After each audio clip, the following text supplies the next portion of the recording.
crazy, go crazy, crazy, no crazy, no crazy, no crazy, Hello, I'm Week Late Shonen, and today I'd like to talk to you about Bleach and Chainsaw Man Episode 9. Yeah, that's right, I'm rolling both of these episodes into one flustered cuck of speculation, and I have no time to waste, so let's just jump right into it with Bleach Episode 9. We have the shortest chapter spread this week. This episode technically covers from chapters 520 through 524, but it also skips 522 and half of 523 in order to give us the Kenpachi versus Unohana fight early. So we only get really like 3.5 chapters, and I'm not really going to complain because if we had to go through Ichigo and Renji versus, Asauchi 1,370,000, then I'd have way less to talk about. The best part about this episode is not Unohana's killer instinct face. It's not even the reveal of Hikifune's skinny form.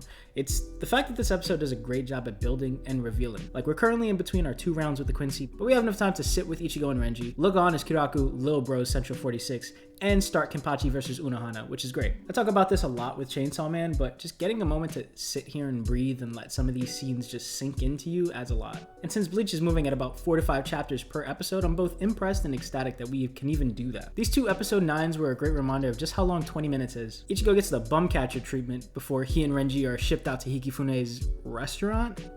Territory? Circle. Hikifune's circle. In this first scene, I initially thought, wow, Renji feels a lot stronger in the anime because he felt like fodder or useless in the manga, but after going back to check, that's not the case at all. He's just that impressive. I clearly gotta throw some more respect on the guy who's had the unfortunate fate of only killing no-names this whole series. Things like this actually make me a little more grateful and upset at the same time that I never gave this arc a reread because there are a lot of things that I either misremembered or misinterpreted entirely. Like the 2 lieutenants thing, I completely forgot about that. I was also wrong about Buff Cone not being cut out. I didn't even remember that he was in 2 scenes, so, I guess he wasn't cut out. It's just half his screen time was cut out. The boys arrive at Lin Lin's house for some of the tastiest anime food I think I've seen in a while. No dessert, just a glimpse at her big moms. I love how Hikifune's lore dump is basically just her saying, yeah, here's why I'm the shit. Everything up until this point has been one-to-one, so there's really no need to compare it to the manga. The only reason this episode even trails off in the first place is because Pierrot decided we're gonna put chapters 522 and 523 in the next episode. The second half of this episode is dedicated to the Muken massacre. But before we get into it, since I had no other place to put this piece, I just want to go over this line that Kyoraku has when he's talking about the original Gotei 13 being the strongest. And I think it's true because the OGs had no other lower ranking officers to depend on for war. They only had their own strength, so it would make sense why they were the strongest. Anyway, after using the Senate's own words against them, no eyes and trickery necessary, Kyoraku introduces my son Yachiru. She's here to teach Kenpachi the way of the sword. I speculated last week that we'd get the introduction to this fight this episode, but I really just meant like the presentation at Central 46, or like the reveal that, we're gonna use Unohana to train Kenpachi, or maybe even at best, Kenpachi arriving at Muken. I didn't think that we'd get the whole first third of this fight. I'm shocked, but I'm also grateful. And so is Unohana. She's enjoying this fight way more than I think Hisoka would. She even looks a little scarier than Asnod in some of these shots. Unfortunately, this is where we hit our 20-minute mark and we're forced to wait another week for the rest of the fight. I really hope we don't cut to the Asauchi mess here because, yeah, I love Otetsu and the reforging scene, but the first half isn't nearly as fun as the second, and it's definitely not as fun as this fight. As per usual, there's not much to speculate. Not because I'm well read on Bleach. I'm kind of blind. I'm just going off of what I've read, over or about 10 years ago. But specifically this episode because I know exactly what was cut since I had to go through the chapters to see, what coverage there was. So, yeah, let's move on to Chainsaw Man. First things first, I have a lot to say about this episode. The mountain of work that I had to dig myself out of was not what broke me this week. It was organizing the notes for this half of the video. I loved everything this episode had to offer. I can't wait for the soundtrack for these last 3 episodes to come out because this episode starts off with yet another Himeno recap. Ladies and gentlemen, the Himeno agenda is real. This is the second Himeno scene we've seen played back, and I don't think that's a coincidence. We get a callback to her helping hand in episode 7, which devastated me because that's now twice that she's put in an effort to help the team with her Ghost Devil as like a last resort, and it's done absolutely nothing. This is also the second ending in a row where we have to relive Himeno's death. There's probably some great literary reference here that I'm not getting, or maybe another movie reference, but yeah, I just know that this is definitely intentional. There is a full agenda in play, people. Fujimoto and Mappa desperately want us to feel bad for this death, and I'm falling for it. I don't care what your thoughts are on this woman, but the fact of the matter is, she had a clear love interest and was about to get that chance to properly pursue him before being snatched from this world. And the saddest part about it is that the only action she could really take in the end was as a comrade. By sacrificing herself to save Aki, maybe she could get through to him, maybe she can make him see deeper into this, but this whole cry for me scene is quite literally a last attempt at breaking Aki free from that Makima spell he was under. At least that's how I see it. And you know what? I think it worked. Aki is devastated here. He's lost his closest friend, and I'm sure he not only knows how deep her feelings ran for him, but he's also in this moment realizing they were mutual. He's also probably just realizing how many years of his life he wasted in this fight. But that's a story for another time because Denji's here. Just as we hoped, Denji's back to save the day, but just as we feared, these two are leagues ahead of him. I'm always a fan of the main character discovering the distance between him and the new enemy because Denji's been on a bit of a winning streak recently. I don't know if this is anything like the Aizen stopping Ichigo's sword thing or Luffy pilling up to 3 admirals, but it certainly feels similar. Maybe a little more gruesome because he spends most of these last 2 episodes practically dead. Katana Man is not to be messed with, and judging by the glimpse of his power we see in the episode and in the OP, it seems like his devil is helping him get some extra reach out of every one of his swings.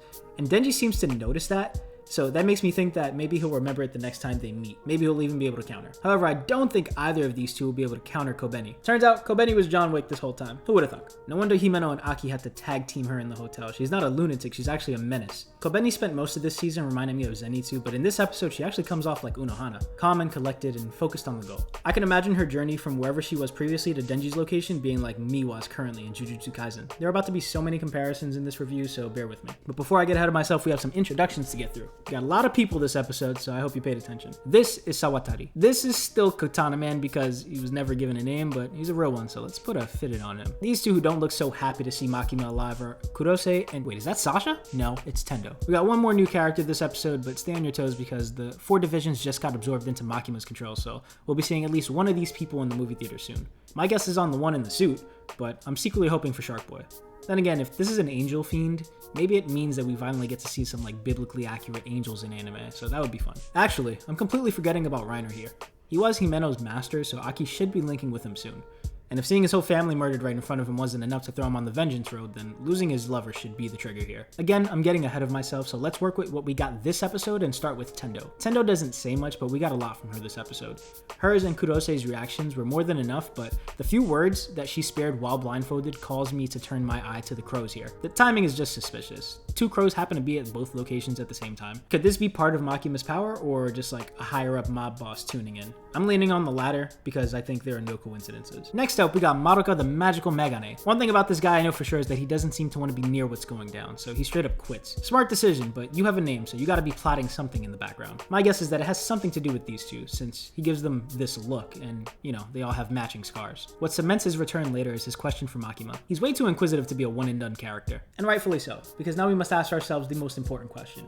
Who or what is Makima? If there are any reasons to be weary of Makima's actions, they were all blatantly present this episode. Makima is definitely not trustworthy. Among all the other comparisons I may have for this woman today, Makima is like the Savathun of the Chainsaw Man universe to me right now. I can't trust a word that she says. I already speculated why her power might have something to do with rewriting scenarios, and even though I'm still not too sure about how that would work, I just feel more convinced after this train scene. Like, I may have no evidence, but I do have references. The first one's less of a scenario rewrite and more of a theory as to why Makima is able to come out of this train unscathed, even after clearly being murdered an episode ago, and that is the Tomie theory. I saw someone ask this on Twitter and it got me thinking.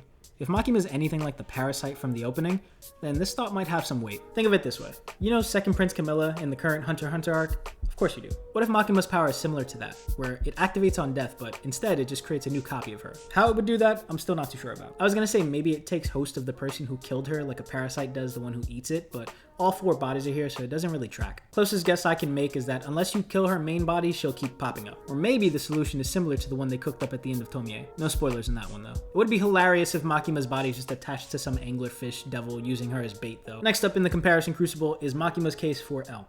Yes, that's you heard that right. She's clearly had a hand in orchestrating what's going on, but that's not enough to compare her to the world's greatest detective. What I'm focused on here is how her first show of strength was to narrow down her targets by using death row inmates. Also, the Ukita resemblance did not go unnoticed here, trust me. Depending on how big of a part Makima played in the execution of the divisions, this act could be seen as getting rid of the agents that you don't trust and pushing forward as the leader of your own special division, which is exactly what L did.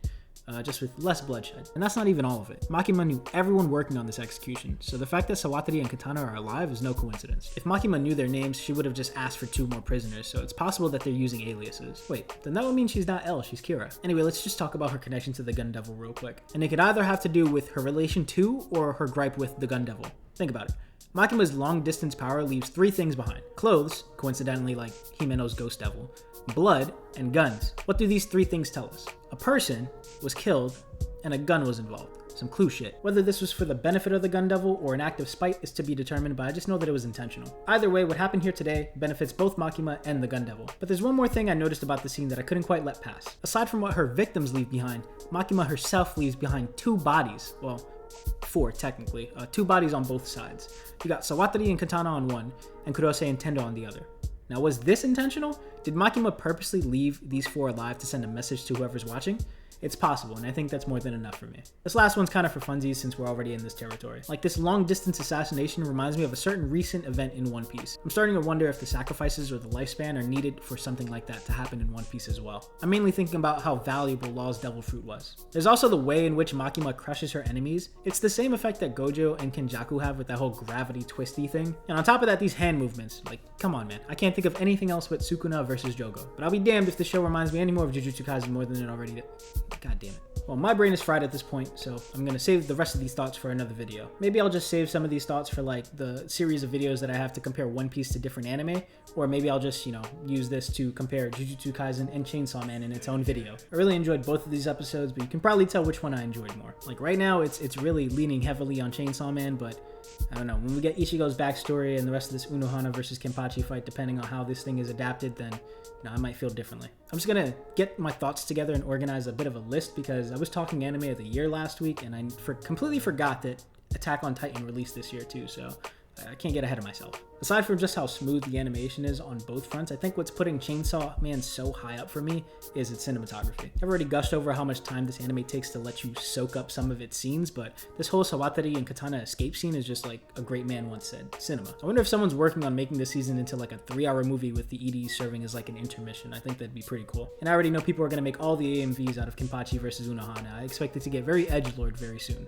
I also can't wait to see more Kobeni. Like, she's a real one, and she did a lot of great things this episode, but mainly because she still thinks Himeno's alive, and that's kind of like the saddest thing to me about this whole week, so I can't wait to see how that's revealed to her next week. Damn, I can't believe there's less than a month of this season's big 3 left. Luckily, Dr. Stone's returning this month, so I'll have something to hold me down. And I guess since I'll be reading ahead on Chainsaw Man once the season's over, I'll be occupied in that area too. I recently caught up to Hunter x Hunter, but I don't think I'll be reviewing it because that thing cracks my head way too much. Like, it's way too dense for me to try to figure out on a weekly basis, so maybe I'll wait for the end of the Succession arc to try to make up a review for it, but I'm really not going to get my hopes up for that. Anyway, that's all I got for you today. Nothing but speculation, so let me know what you think in the comments below. If you like this video, obviously like it, and yeah, you be safe. See you soon. Bye.